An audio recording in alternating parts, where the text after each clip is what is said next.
本节目由点外卖更优惠的淘宝闪购冠名播出。本节目由道道都好吃餐餐陪住您的全球100年酱料品牌李锦记联合冠名播出。厨王拼手艺，周转看实力。本节目由实力大品牌杜小满赞助播出。好水煲好汤，好水煮好饭。本节目由每一滴都有源头的农夫山泉赞助播出。本节目由全球销量第1的金龙鱼1:1:1调和油赞助播出。百日熔炉，试验再起。开火，燃起来！昔日百位梦想的锻造者，历经刀光火影的淬炼，走到最后拿到冠军。我接受你的挑战。不服来战！用美食证明自己，我们做到。是团队的力量才能成就美食的魅力。被淘汰出局的队员：宝岛主妇方美兰、齐强、唐志威，觉得蛮高兴的，把机会留给年轻人。街道经营战，那份热情，才是我们所有从事这个行业的人毕生追求的信仰。9宫格末位淘汰赛，享受过程。能走到今天，我已经非常高兴，很荣幸认识大家，无所谓输赢啊。中铸就5位顶尖强者，他们已踏上最终的加冕之阶。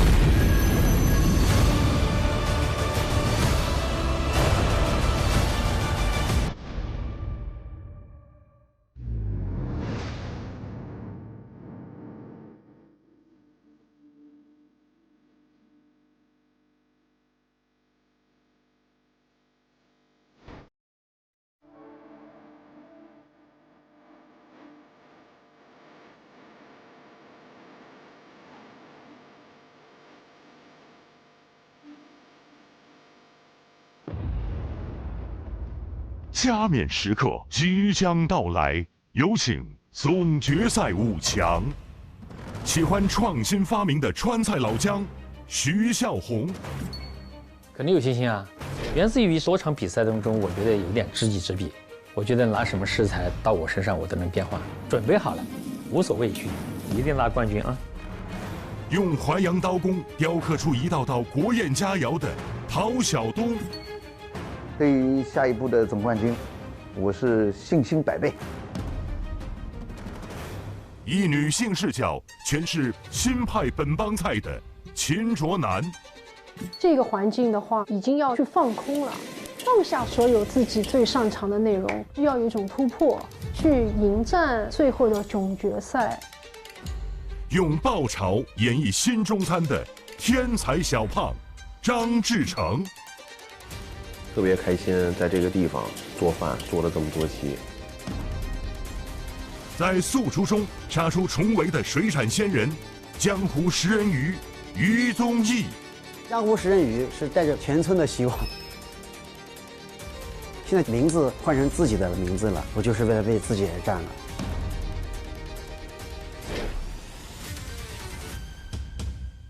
同时欢迎这次新加入的行业评委亚洲名厨梁子庚和大众评委音乐人做饭小天才马迪。我最想参加的一类节目，本身就喜欢吃嘛，我又很馋，然后有这样一个节目，我觉得很开心。以及本期特邀美食观察员无辣不欢的四川辣妹子娃娃。烹无定法，味无定论。希望今天能够让我看到让我眼前一亮的新花样。创意就是我评分表上最重要的一个关键词，期待大家的表现。那是我小时候的偶像，24岁做了亚洲5星酒店的总厨，26岁做了新加坡知名6星级酒店的行政总厨，他是中国创意菜的先锋吧。在亚洲是非常有名气的一位大师，中餐领域在西餐领域里面都非常的专业。各位大厨好，我是马迪。首先很荣幸能来到这里品尝你们做的艺术品。我的标准是想吃到一些我在平时没有接触过的那些新奇的味型，然后也希望今天可以让我的多巴胺极致的喷发。谢谢。各位大厨好，我是娃娃，我非常荣幸今天晚上能够在这里见证冠军的诞生，谢谢你们。我的标准应该是要升级的，内核稳定很重要，经验丰富很重要，然后要有创意、有想法、有新意。接下来将为大家公布总决赛的赛制。一个优秀的厨师能够迅速地驾驭各种食材，在有限的时间创造出无限的味觉可能。因此，本次总决赛的主题为“命运盛宴”。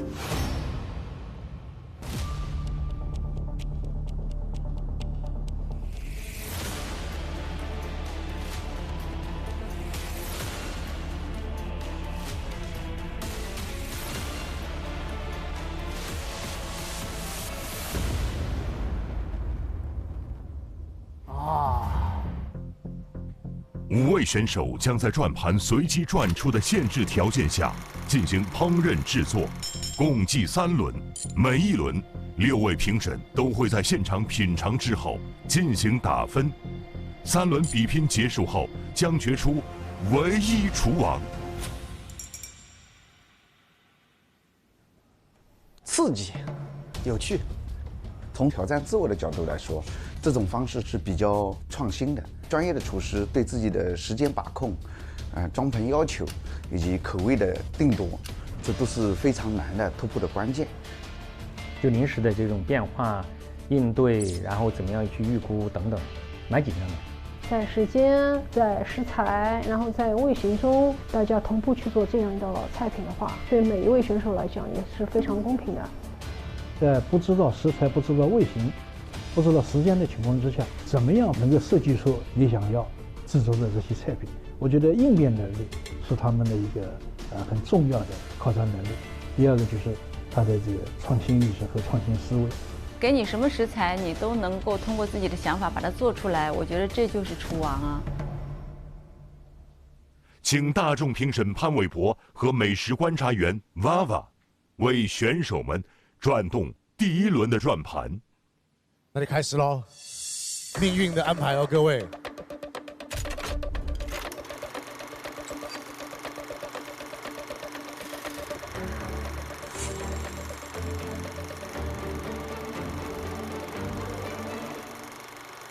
啊！带鱼，带鱼，哎，有些人非常开心哦。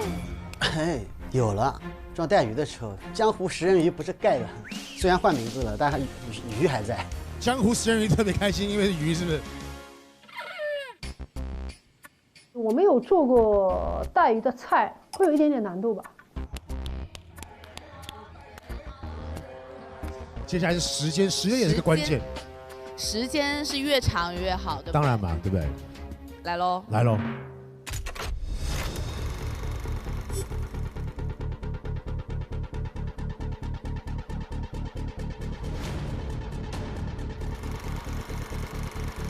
哎，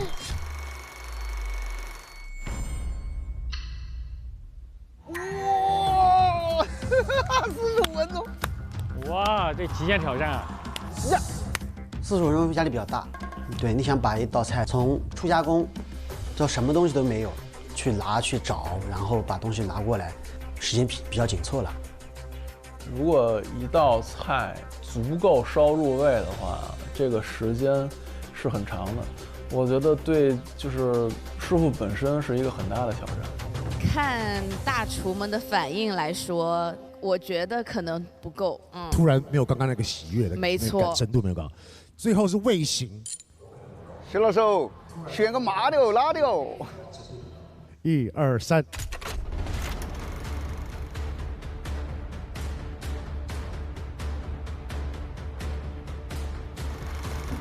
哦，辣！哇，就是辣的。第一反应的话，我是成啊。对于我来说，食材和味型没啥问题。做辣的味型的话，我有优势。带鱼出来了一刻，脑袋里面就第一个就是蒜香辣烧带鱼饭，然后又说辣，那不更贴切了吗？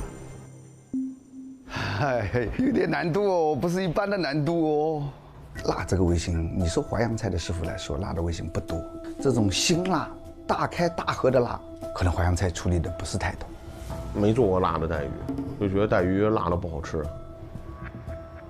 那辣的话，确实在上海菜里面很少，可能不会便于我们的发挥吧。带鱼，在上海带鱼都是开胃菜，就是前菜嘛。没有啊，有一道菜，上海有蒸、有烧、炸啊，都有。煎，带鱼他们现在还有很多做法是去骨，去骨以后呢去炸，跟那个熏鱼的做法呢一样的。所以这个带鱼做法其实是非常多的，很丰富，发挥的空间很大。但是呢，也结合一个主题，就是辣，就是怎么样把辣和你平时没有做过的这个味道能够做一个很好的组合。辣这个味型，首先它是匹配带鱼的，反而是大家对于辣除了制作上技术的理解，更加多是那个度，在有没有把这个辣这回事掌握好。因为带鱼当它太过辣的时候，它就会缺失了它的鲜。江南美食鲜在常州，感谢本节目文旅战略合作伙伴中国常州鼎力支持。本轮比赛将由2名选手无缘厨王的争夺，非常的残酷，非常的激烈。对，各位大厨们，加油了！加油！美食观察员娃娃也将在第2现场和节目选手共同见证厨王的诞生。Hello， 各位大廚們好。你好啊。好厲害，我第一睇嚟到海水雞毛啊，是不是這麼說啊？所以我們今天要在這觀察，對，看。開始了。百廚大戰總決賽第1輪將淘汰2位選手，45分鐘倒計時開始。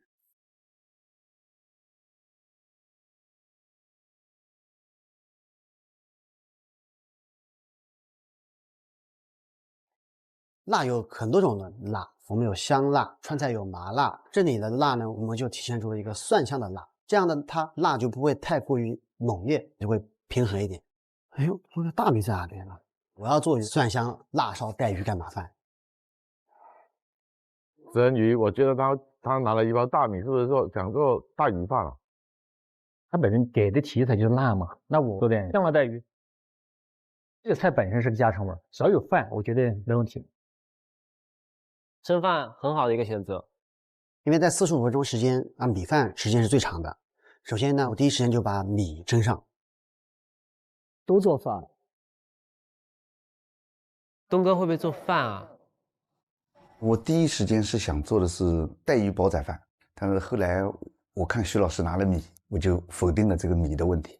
我看有土豆，正好用西餐的呈现方式，用中餐的烹饪方法来做一道五香麻辣口味的熏鱼。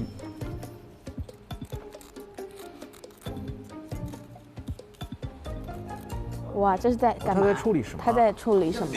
切带鱼要把那个骨头挑出来啊。生去啊。带鱼它主要是主骨架有刺，其他没有刺。带鱼拆骨时一定要贴着脊骨下刀，把脊骨背上的树刺剔出来，所以下刀的时候一定要稳准。我有几分钟一直是在纠结是拆骨还是不拆骨，但是为了要确保45分钟里面完成一道略微有仪式感的菜品的话，我后来还是决定把带鱼给拆骨了。老师们可以吃的时候感觉会有一种精致的感觉。秦老师也取肉，食人鱼它不去骨啊。吊带它本身肉比较薄，如果你取刺的话，它是一个比较危险的一个动作，容易把刺上面带上带鱼肉。那你要去完骨再炸，这么新鲜的带鱼就失去了它的鲜美了。徐师傅他把鳞刮了，刮鳞烧出来干净一点。首先把带鱼给清理，头和尾不要，然后呢把鳞给刮掉，刮掉以后宰成大概5厘米左右的节，然后加姜葱、料酒，然后先码味。小胖都还没开始呢。我当时特别想做我们家那个经典菜，我妈那个烧带鱼，但我们吃的都是冻带鱼。就是我拿到带鱼，我觉得这是我们在从节目录制到现在最新鲜的一样食材，啊，所以加烧一下那个带鱼。胖，你得走快点，45分钟之内这都算上了。我这带鱼应该挺快的。小胖，拿什么蘑菇啊？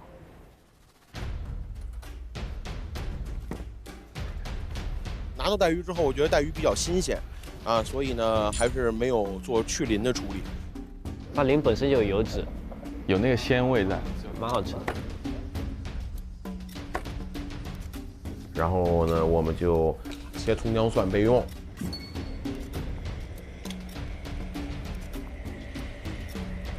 这时候呢，锅里肉末煸酥，然后放这个葱姜蒜炝香的，加了一些豆瓣酱跟那个辣椒酱增鲜的，加入了2根鲜的辣椒一块去提辣。之后下带鱼煎完了之后烧制。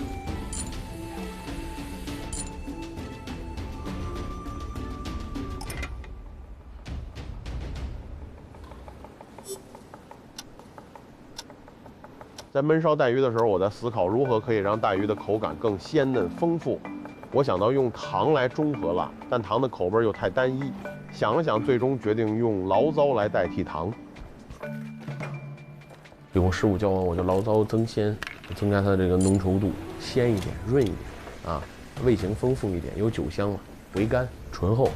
搭配了一些小蘑菇、小鸡枞烧带鱼，然后最后呢，再用子弹头辣椒盖在上面，取这个大红袍的这个好的这个意图。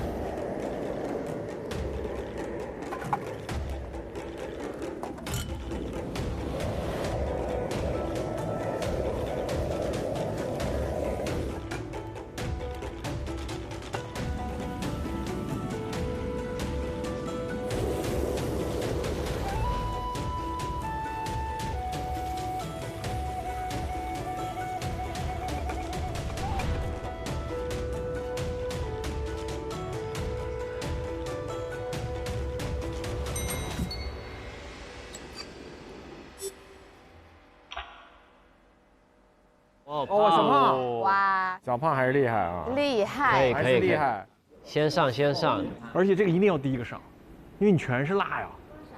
哦，你吃到最后你舌头都麻了。没感觉了。请张志成进行出餐。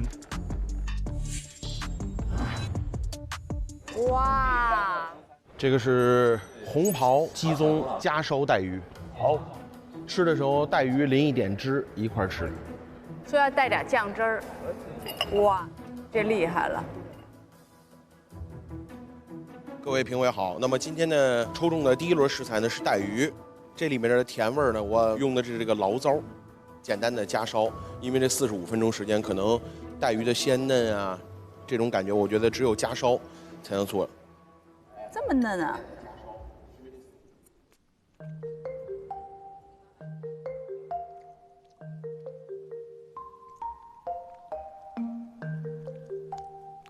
吃的时候呢，可能汁儿搭着带鱼一块儿吃，确实要加点汁儿，要不然觉得味道有点淡。往加，我有汁儿，我就说呀。对，我也觉得有点淡。我就加点汁儿，是吧？嗯。但这里面有肉丝儿吗？放了肉末一块儿烧的，北京烧法。肉臊子煸香之后加这个加烧。请为第一道菜进行打分。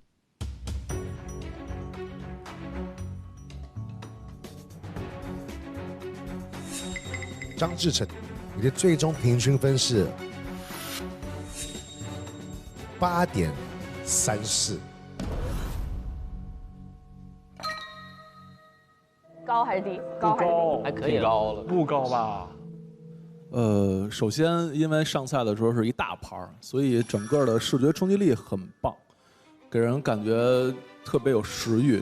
张志成的这个带鱼做的呢，应该说口感非常好，非常的细嫩，把带鱼本身的这种鲜美表达出来了。它没有去骨，能够更好的保持这个带鱼的这种鲜嫩。它又在里边加了肉末，和带鱼是非常适配的。这个菜还是蛮有特色的。它本身呢，你看上去它好像用了很多辣椒，但是呢，那个辣味并不会太冲，它并没有掩盖了那个带鱼的鲜味。我觉得这一点是做得比较好的。可能这道菜比较没有达到我的喜爱了，就是我自己个人的习惯。我是觉得鱼可能稍微淡了，鱼肉淡了一点，比较没有那么强烈的入味感，汁儿收的不够紧，它有点不太挂带鱼。瑞口呢，我建议可以再稍微浓一点点。收汁的时间短了，它的汁呢浓稠度不高，所以呢外面的味道已经足够了。但是切这个鱼肉的时候呢，口味稍微淡了一点点。为什么选择第一个出餐，不给自己多一点时间去把这个菜再做得更丰富一点呢？实话嘛，这没什么丰富，就烧带鱼呢，我不是第一个，那我做完了我就赶紧出呗。我觉得这个里面秦老师不占优势，对，他不怎么做辣的。你在上海的话，我们有很多烹饪方法都会去做带鱼这个食材。口味的话，辣的我还真的没有做过，第一次。那最终让我自己选择还是拆骨的话，那我还是用竞技的标准衡量了自己。带鱼的拆骨，你一般是需要多个10分钟到15分钟的，那这样就会影响我的出餐时间。秦老师还在去骨啊？哇，这时间没什么时间了吧？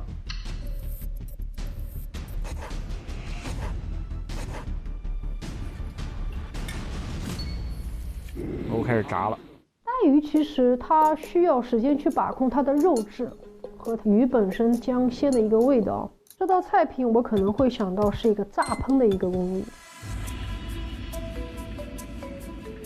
秦师傅，我闻着菜香就过来了，想跟您学2招。中餐做菜讲究色香味，我平时就用全球销量第1的金龙鱼1比1比1增香提味。看来金龙鱼1比1比1里有大学问。没错，它有8种好油科学配比，用它做菜不仅好吃，而且反式脂肪减到0，产品符合欧盟标准，做出来的菜既美味又健康。不愧是全球销量第1的调和油，期待您的菜品。好的。用6成的油温进行炸制，它的煎炸的工艺和熏鱼是一样的，因为它可以在短时间内迅速吸取味道。它要2次定型，但是它的鱼肉很薄，我只用了1次，要保证它的脆度和里面的嫩酥的那种感觉。油炸成金黄色。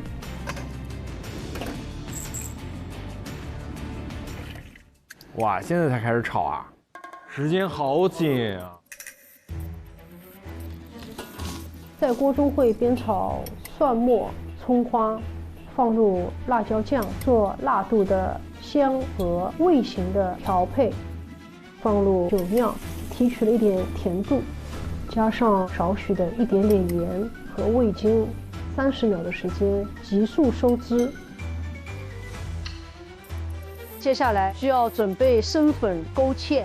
在酱汁的包裹上，我要的是一种润度。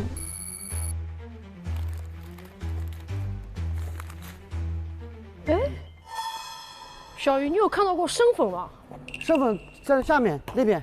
哪个？那边筐里面。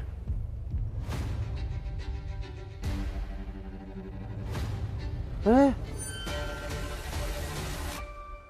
不会吧？徐老师看到过生粉吗？对，看到过。粉好像没有嘛。没找到生粉，我只能强行收汁，把炸过的带鱼就放入了这个锅中，翻炒了一下，让它迅速在热的肉质的时候就吸取味道。缺少生粉勾芡，菜品欠缺了一些光感度。请秦卓南进行出餐。谢谢。我今天带来的是拆骨带鱼，用一个辣鲜的调味做出了一款辣的炸烹的带鱼。味道有点重，味道有点重。是刚刚太淡了，刚才太淡了。这不是鱼味儿，这不是鱼味儿。但拆骨还调味特别好。辣是够辣。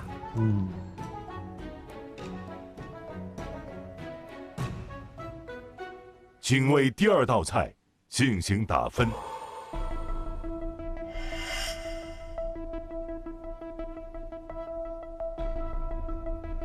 评分已经结束。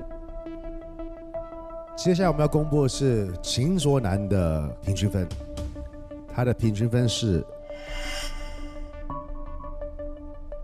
8.38。哇，8.38，多0.04， 8.34。葱姜蒜我觉得很好吃，跟那个鱼肉也融合的还不错。然后那个鱼肉我喜欢它外面是煎的嘛，对不对？所以外面是酥的，里面是很软的，所以我觉得是有打动到我，这个口感方面是让我有感觉到很喜欢的。它的鱼炸的恰当好处，酥脆。那你在咬下去的时候，你还能咬到里面软软的。那汁水的调料，我觉得非常好。从口味上面呢，我个人是觉得葱蒜的一个用量用的太多了，它基本上就完全掩盖了那个带鱼的鲜味。它在规定的一个时间里面呢，把带鱼去骨，我觉得那是比较贴心的。同样的，它也会形成了另外一组问题。比较薄的一个带鱼肉，没有了骨头的一个支撑呢，它一烧起来，它吸收味道的那个程度就更容易搞得咸了。它在把带鱼片下来之后，炸制的过程里已经失去了带鱼本身的水分和带鱼的口感，它大部分吃的是带鱼上面的胶壳，而不是带鱼本身了。我觉得这个是盖过了带鱼的味道，尝不到带鱼本身的鲜甜了。好的，那我们先来看看目前的排名状况。张志成是8.30分，秦卓南8.38，占据第一。徐老师他做川菜，他辣肯定没问题啊。他是川菜非遗传承。做辣的味型的话，我有优势。在川菜里有大麻、大辣，那我能不能做的不一样，做点酱香辣？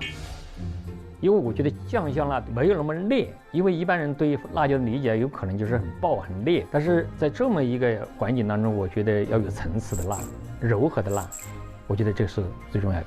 第一步正式烹调的时候就是炸，炸完了之后，然后就炒汁儿，炒汁儿是很重要，花椒，再加豆瓣，把姜葱蒜炒香，然后加汤，加汤之后呢，然后让它沸腾调味。徐老师很喜欢对汁，先把汁对好。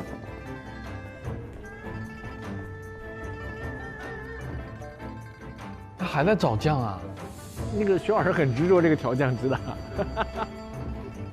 川菜其精髓在于味道精准调和，然后再把我们炸了香酥的这个带鱼放进去，慢慢收。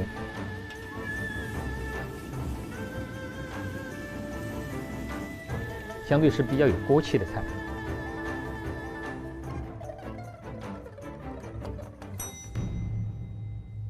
请徐笑红进行分餐。哇，那鱼很大片，很大块哦。哟，鱼在最上面，表示的碗里是有东西的。米饭。碳水啊，碳水。碳水崇拜，碳水快乐。谢谢老师。碳水。哎呦。哦，好吧，来。陈老师，哇哦！这个是一个经典的我们四川的豆瓣鱼的烧法，让它的鲜更鲜。同时，我们配了我们的米饭，因为在川菜里面很多菜都是下饭的。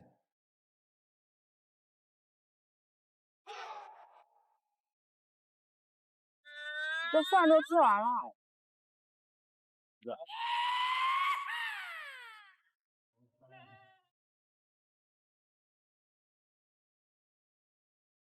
你是真的来吃中饭的？对啊，我是生病在吃。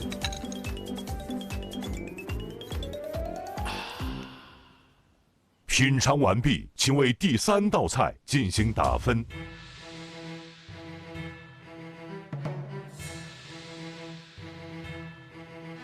评分已经结束。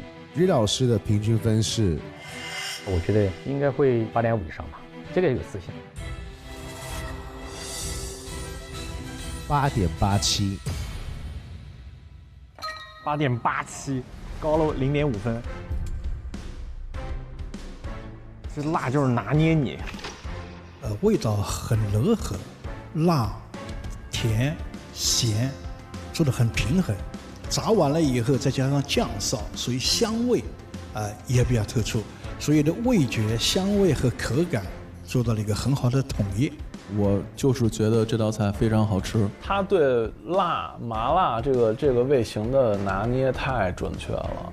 我能想象到好吃的带鱼就是他做的那样。它是完全体现了非常有经验师傅做的一个功底，炸出来的那个品相都非常好。因为炸带鱼对于控温的这回事呢是很讲究的，一旦你控不好，它会炸坏，它会散，它会不能够做到说外面是酥的，里头是嫩的。所以在这一点，我觉得就完全体现了一个老师傅的那种功底。带鱼是要2次加热啊，第一次是先定型，就是180度，因为它量大的时候下去油温就会降低，大概温度会降到150度左右，这个时候是美拉德反应。清炸可能就2、3分钟吧，而且颜色呢刚刚好能够收紧，让它表皮微微的有点皱，然后等油升到220度的时候，第2次就是打成金黄色，可能就是大概1分多钟就完了。跟火候还是有关系，这还是要有一点经验，否则这个厨师，我把配方搞给他，他就成大厨了吗？不是，他一定要有经验的积累。那我们来看一下现在目前的暂时的排行榜。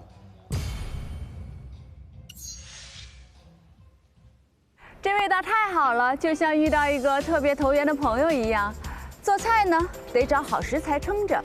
咱们平时过日子，想省点心，想得点实惠，那也得找对地方。你看啊，我最近常上淘宝闪购逛，双11这波福利真的很划算。双11上淘宝闪购，88 VIP 点外卖还能够享5折红包，点外卖都能省不少，不用考虑太多了，就跟这个菜一样，简单、直接还舒服。其实那个掏手动，就你能看得出它这个菜很好的。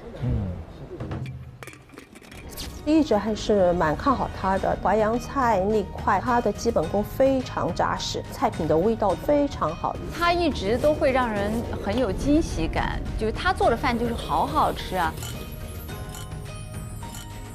9.1分，9.1分，高分收割机。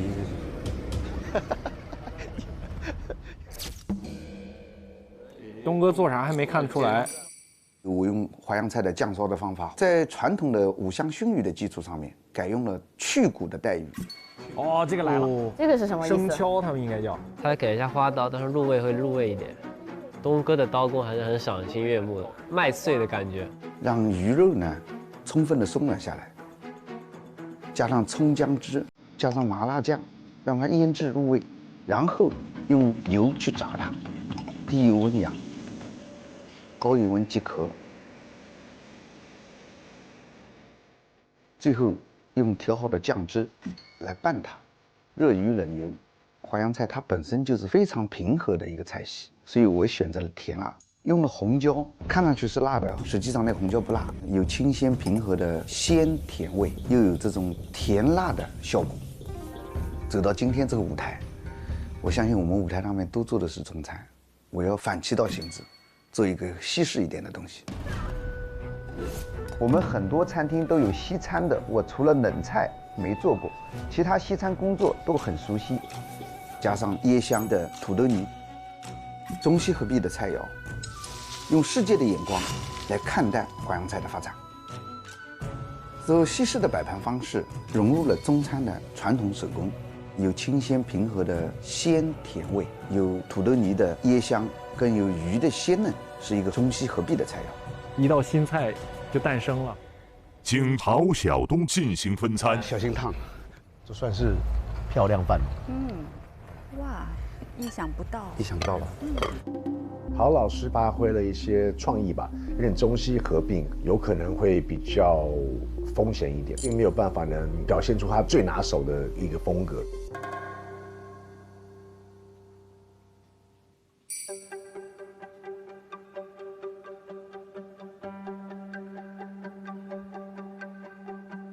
小东这道菜呢，还是蛮有想法，颜色的组合也很有新意。有奶油味的一个土豆泥呢，对我来说我是觉得有点意外的，体现了一个中西合璧。我觉得芝麻点缀的非常好，脆脆软软的感觉，加了咀嚼的一个口感。你有吃出什么辣吗？啊，不辣，没有辣哈。有辣，但是它做比较清淡的辣，很小的辣。品尝完毕，请为这道菜进行打分。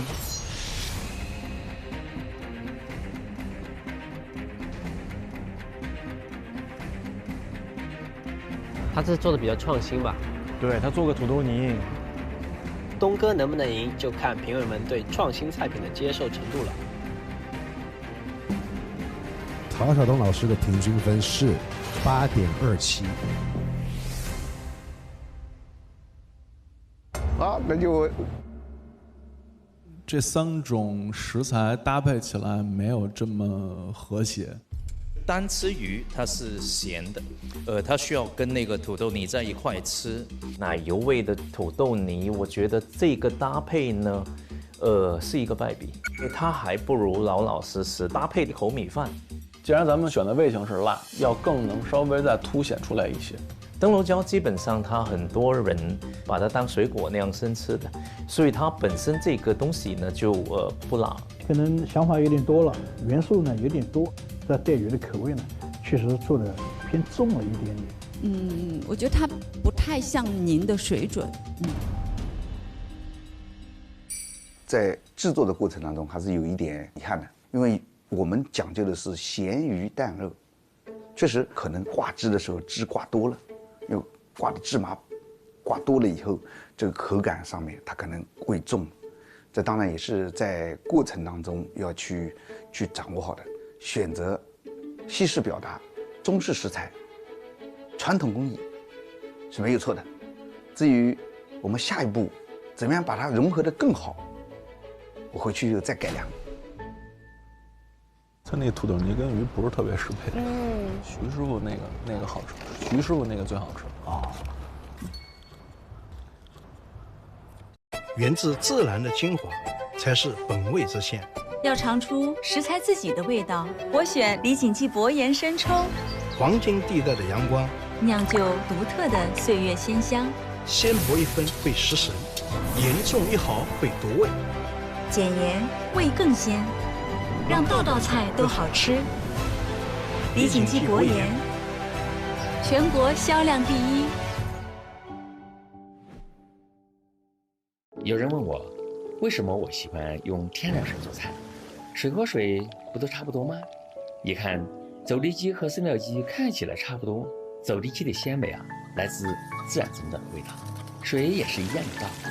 天然水拥有大自然的禀赋，用它煲汤能提升汤的鲜味，所以我推荐农夫山泉。这是大自然的好水，好水煲好汤，好水煮好饭，农夫山泉。本节目由点外卖更优惠的淘宝闪购冠名播出。李锦记薄盐生抽，减盐味更鲜，全国销量第1。厨王拼手艺，周转看实力。本节目由实力大品牌杜小满赞助播出。好水煲好汤，好水煮好饭。本节目由每一滴都有源头的农夫山泉赞助播出。营养均衡就吃金龙鱼1:1:1，金龙鱼1:1:1调和油，全球销量第1。本节目由百厨认证弹出好功夫的陈克明华夏软坛面赞助播出。本节目由我家海鲜慢长成，闭着眼睛放心吃的1.8米赞助播出。江南美食先在常州，感谢本节目文旅战略合作伙伴中国常州鼎力支持。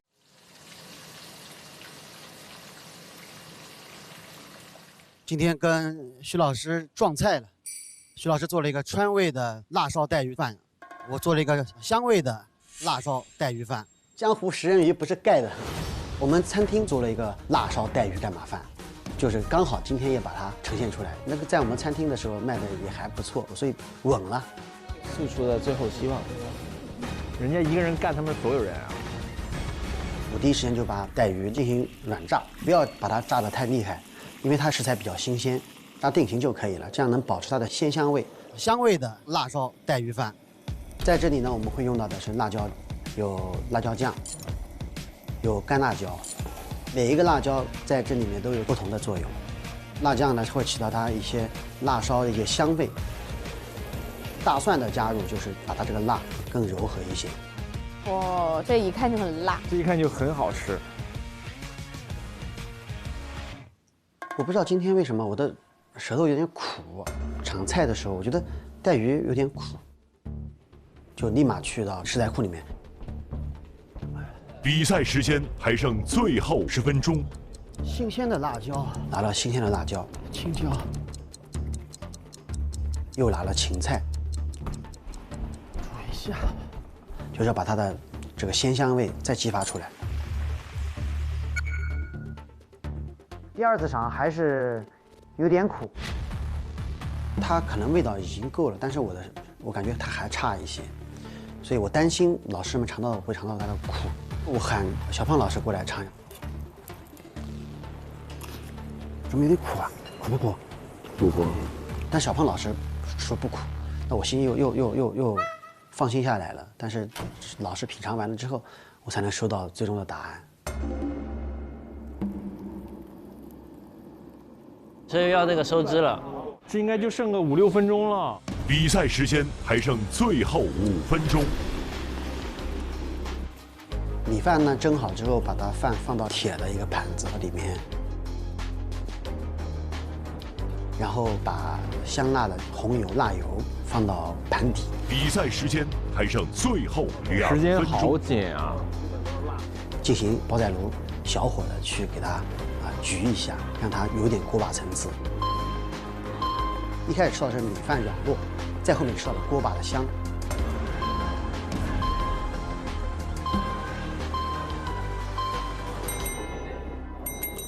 请最后一位选手于宗义进行分餐。哎呦，看这个食人鱼的最拿手的鱼怎么样了？对，我还挺期待的。哟，这也蛮漂亮饭的。谢谢。谢谢。尽情品尝。谢谢。它这个小份，用这个方式还蛮好的啊。这个闻着是最好的。先闻一下。现在给大家带来的是蒜香辣烧带鱼饭，然后这一次还是同样用这种非常浓烈烟火气的盖码饭表达出来。蒜香用的2种蒜，一种是蒜头经过炸之后炖酥烂可以拌到饭里面，另外一个用的是青蒜的蒜白融入到带鱼和饭里，然后这个带鱼的汁和米饭拌一拌。于师傅，我个人更加喜欢它体现出来的那种辣度，入口它是很香的。你觉得咋样？我觉得还挺好的，融合的比较好。对，它有蒜香，因为我自己做带鱼或者吃带鱼，我也爱挑里边蒜吃，因为那个蒜很好吃。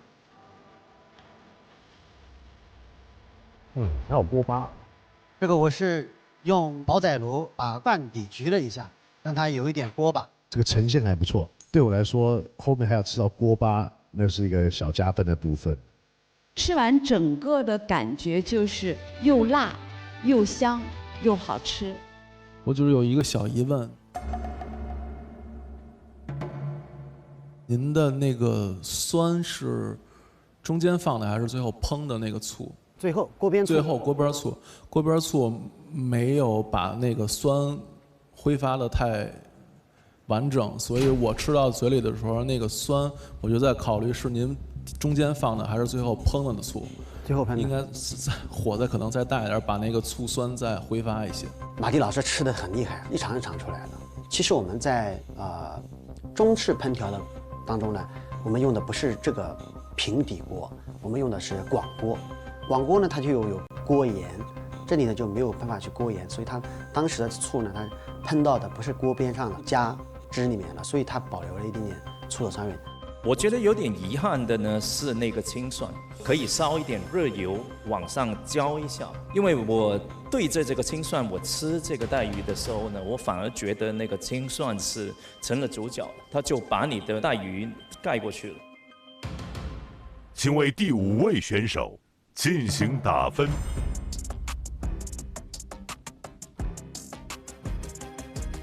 有一点点紧张，这环节多紧张呀！于老师的平均分是8.55分。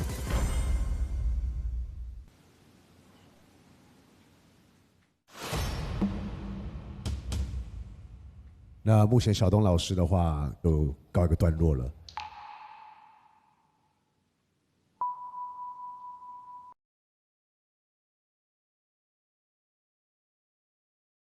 其实陶晓东我蛮看好他的，但是呢，今天完全感觉是一个失误的状态。他太自信了，这次在搭配上和呈现上还是会有一些遗憾的。陶老师并没有表现出他平常最拿手的一个风格，这样子比较可惜。从百厨大战走到今天，我已经非常荣幸了。我走到今天，我觉得我非常的满意。当然还有努力的空间，给自己一次再出发，归零的心态，努力去做好淮扬菜的传承与发展。谢谢。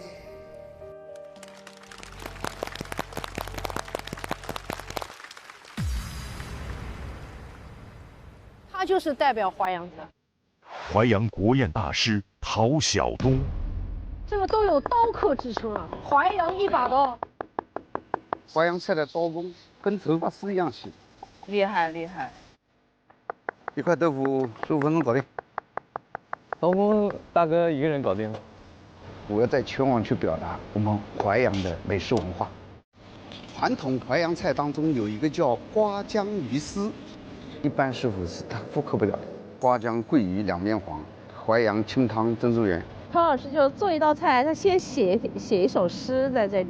师傅说了，好好写字，好好练刀工，这是我们对文化传承的重要意义。把精致淮扬的鲜、甜、烂、软、酥体现出来。老鲜了，这也太好吃了！你这吃的我都有点感动了。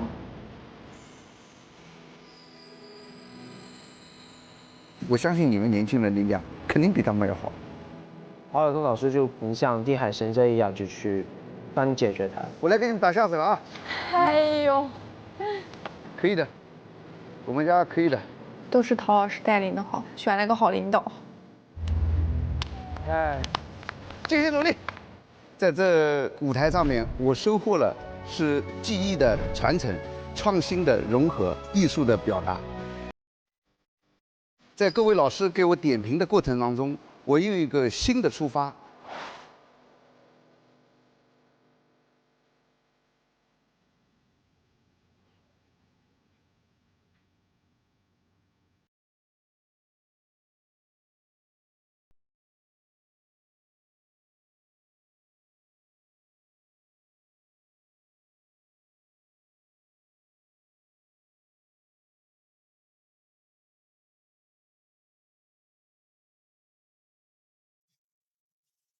张志成的8点30分，离开这个节目了。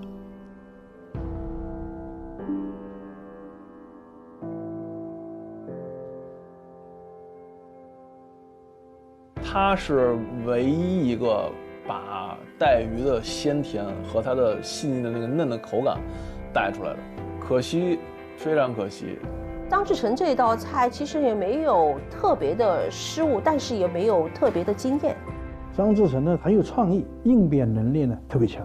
淘汰他们2个人确实是出乎我们的意外的。今天也走到最后，我觉得特别高兴啊，就是特别开心，在这个地方做饭做了这么多期，学习到了不少的知识，见了不少的人。90后天才厨师张志成，天才谈不上啊，但你说天赋，这我绝对认可。整个搭配对我来说是我最喜欢的。作为一个北方人来说，我觉得回锅肉真的征服我了。我要不赢，我要不给你们做好打盒，我都对不起你们。那最好的大米在我们队的手里，你拿什么做出最好的腐饭？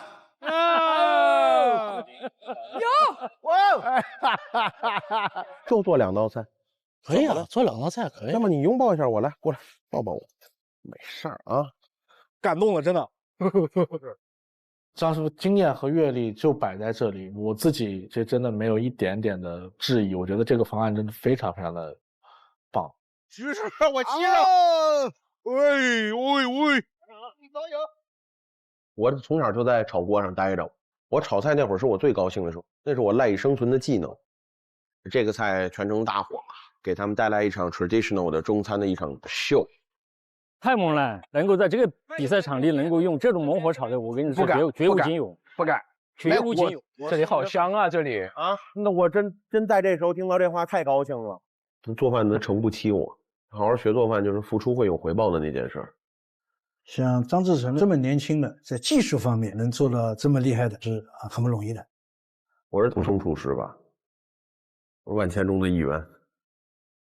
特别感谢，真的太开心了，谢谢。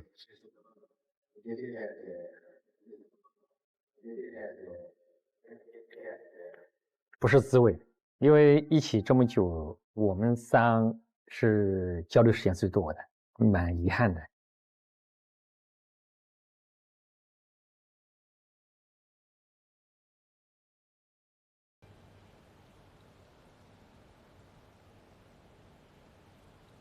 总决赛第1轮已经全部结束，剩下的3位将继续角逐年度厨王。全村的希望在这里，你说有没有信心？是背负着大家的希望在这里，是吧？虽然面临这么强劲的对手，你要去争夺冠军，还是得拼一拼，是不是？还是得努力，还是得加把劲。其实他作为庶厨的话，我觉得已经走了很不错了。当然，我也希望他能够走得更远一点。比赛题目千变万化，要是抽中了面食，食材的选择是个大考验。应对变化，底子很重要。做面条，我选陈克明华夏软坛面，它采用了3种独特的制面工艺，口感细腻，软糯 Q 弹，独特的月牙条形使面条更容易挂汤吸汁，吃起来更入味。靠谱的战友，华夏软坛面，好面好功夫，加油！加油，秦老师。走。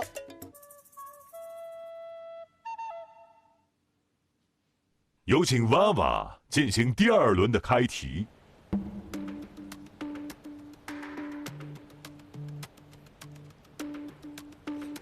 各位大厨的命运依然会交给这台转盘机来决定。现在有请大众评委刘涛老师和我来一起为大家转动转盘。涛姐要肉，要肉，涛姐一定要肉，不要萝卜跟大白菜。好，肉。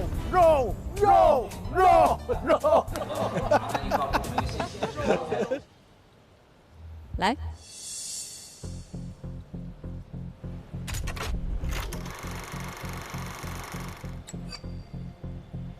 我真怕转到一个蔬菜，做蔬菜的话，它可能成为这个盘中的一个主角的话，还是有点挑战的。其他还好吧，特别是白菜，大白菜拿来做的话，我觉得挺有意思的。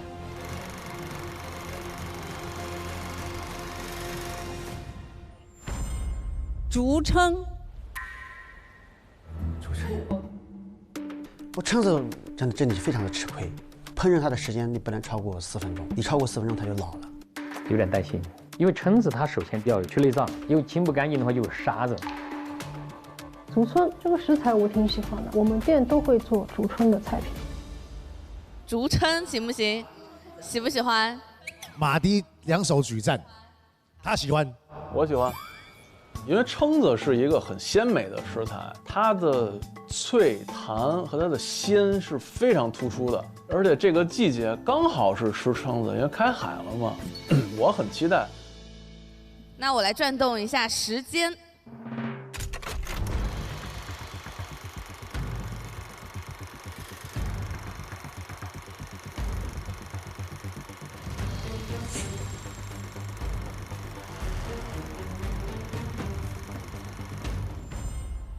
依然45分钟。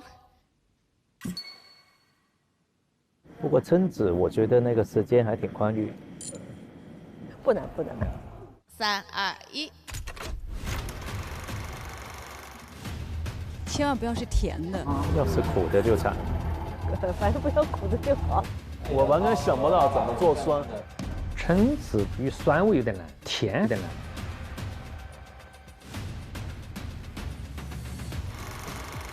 看一下命运的选择。咸的啊，咸的也可以。还挺搭的。咸在中国菜来说呢，它是百味之本，它是根源，不需要动太多脑子的，还是比较容易做的。搞个咸鱼蛏子。蛏子，盐焗也行，蛏子。最简单的就是重味，葱姜蒜炒啊。食材是普通的，难度就是火候的把握。你怎么样在一定的时间之内让它能够嫩脆？比如说我锅了几分钟，那就像橡皮筋一样的。我觉得只是要能够保持住它的那个鲜嫩脆爽。蛏子本身就会带一些咸味儿，对，所以你的调味要拿得很准，你多一点儿就会咸，就会盖住它的本身的鲜味儿。我是蛮期待他们有更多的创意。这比赛强度厉害了，还好我来比赛前饱餐了一顿，不然很难扛到现在。哎，我也是。找美食，我推荐你用高德扫街榜，在榜的餐厅都是真导航到店、真信用评价、真熟客常去的，没一家踩坑。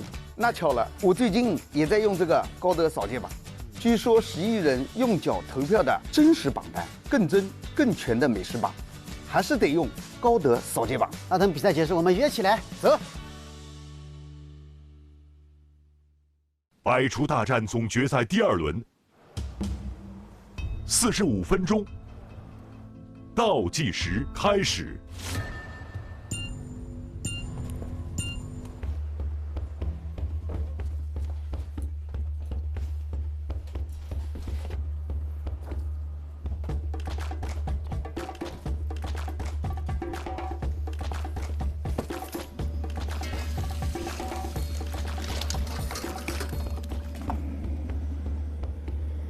开海了，蛏子很肥啊，非常肥。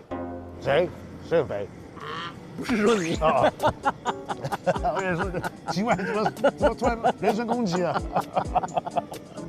我说蛏子啊，开海之后很肥，很饱满。廖您会怎么做？我要不就阴姜炒，要不就蒜蓉蒸，两个方法比较好一点。我想把它变成一道凉菜，或者做凉菜，炝用酒蒸，拿黄酒蒸出来的蛏子特别香。黄酒蒸啊。香港有什么豆豉炒蛏子，盐焗蛏子。其实我们处理这个也好，我们就会说，我们就只放盐。对啊。你知道你为什么被淘汰吗？就是你处理，我就会说，我只放盐。算了。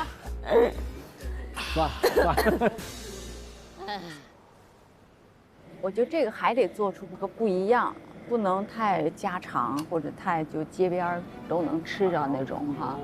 45分钟算少吗？对他们来讲，45分钟其实不算少。做蛏子你最简单，你把这个汁调好，啊，把这个味道调好，那个烫一下就3分钟就蘸汁吃。我觉得还是要提前浇啊。我觉得提前浇是更用。要有机会。就是海鲜，你要把握好它食材本身烹饪的一个温度。所以说这个蛏子黄就是谁最后按点谁就吃亏，因为它等不了，它又不能再次的加热，一旦保温就完了。我是一样抢的第一个，因为抢保，我要做一个蛏子煲，要有砂锅，万一中间前面如果有人的话，至少有几分钟，那这样的话我这个锅气就不太浓，所以我努力的把时间压到第一个上，就是有锅气。徐老师干局啊，砂锅局啊，第一时间想到的做法就是焗，因为时间短，我能够控制温度。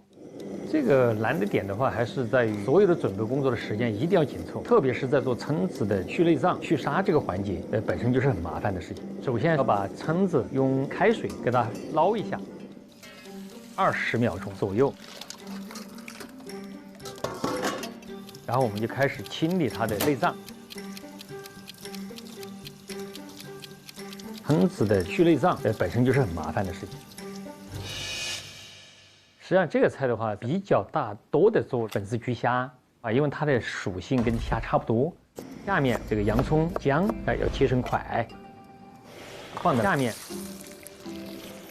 给它炒香。炒香之后加一点味，加上一点盐、味粉，然后一起炒。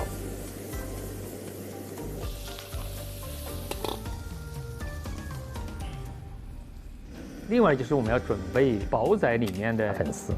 粉条一定要用热水去汆打它，然后呢搁在这儿，让它慢慢长发，然后备用。然后要做蒜蓉。没有电。机器咋不动呢？坏了？不是，它盖子没盖严，盖不严它不好弄的。那盖子没盖紧啊。我。盖子没盖紧，盖子。为什么你声音这么大，他都没听见呀？他那个灶可能声音太大了。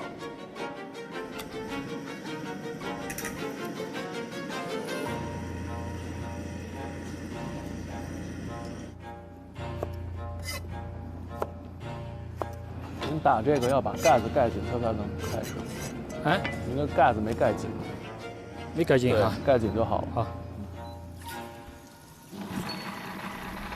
这个机器故障导致蒜蓉迟迟没有弄好，耽误了太多的时间。粉丝要用蒜、蚝油啊，包括酱，然后一起码制，然后我们把已经码好味的粉丝放进去，慢慢焗。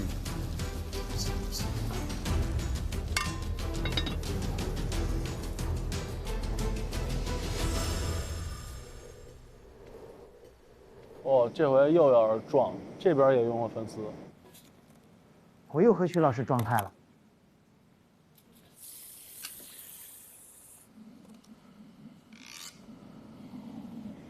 他的这个是什么？挖的应该是节瓜吧？牛油果。牛油果是牛油果吗？我没戴眼镜。我也看不到，我以为是柠檬。应该是牛油果。一开始看到蛏子的时候，我是有点担心的。那怎么能够胜出？怎么能够家常不寻常、与众不同？再进去看到食材有了，蒜蓉粉丝蒸丝瓜蛏子黄。哇，丝瓜烧蛏子可好吃啊！对，这个苹果丝瓜里面蛏子，然后加点哈密瓜，就很好吃了。看到丝瓜的时候，我就想到了，刚好这个矮胖的苹果丝瓜，它是不容易氧化的，不容易黑。这个食材也非常好，谁买这么好的食材？那是非常传统的一道菜品，也就用丝瓜作为翡翠的盏一样，先把丝瓜一开二，这样把里面的瓤给挖出来。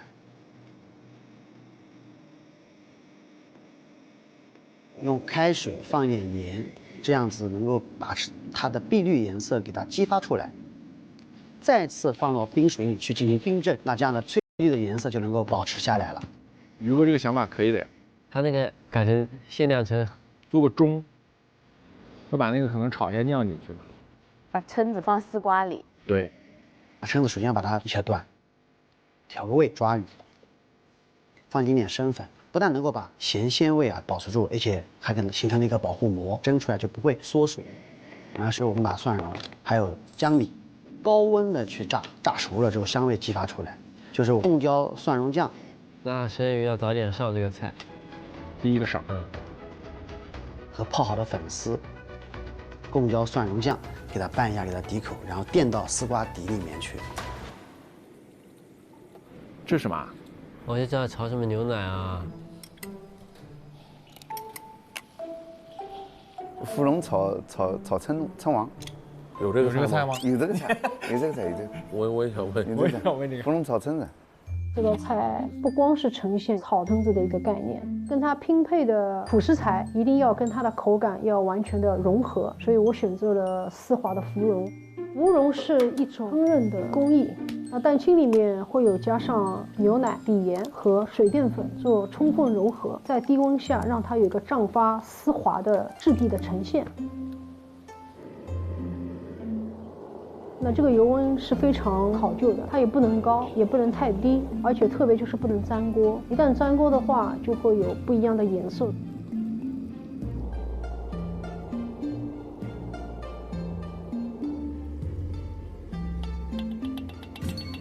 哎呀，漂亮！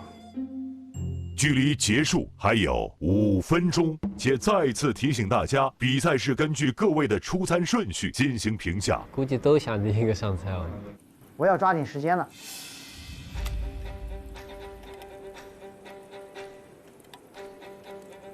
最后就蒸4分钟。就蛏子它是一个非常娇气的食材，烹饪它的时间你不能超过4分钟，你超过4分钟它就老了。蛏子再加上蒜蓉、蚝油、酱油，这样给它码味。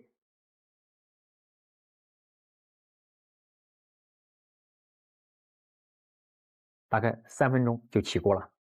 芙蓉和竹蛏王一起去炒制。你看这一轮就比上一轮动作快好多。一句话不讲。在5分钟之内能够上去的话，我觉得这一道菜应该是可以拿高分的。芙蓉也是怕等，我一定要争取第一个上。不用看，秦老师肯定第一个敲铃啊。我是一样抢的第一个。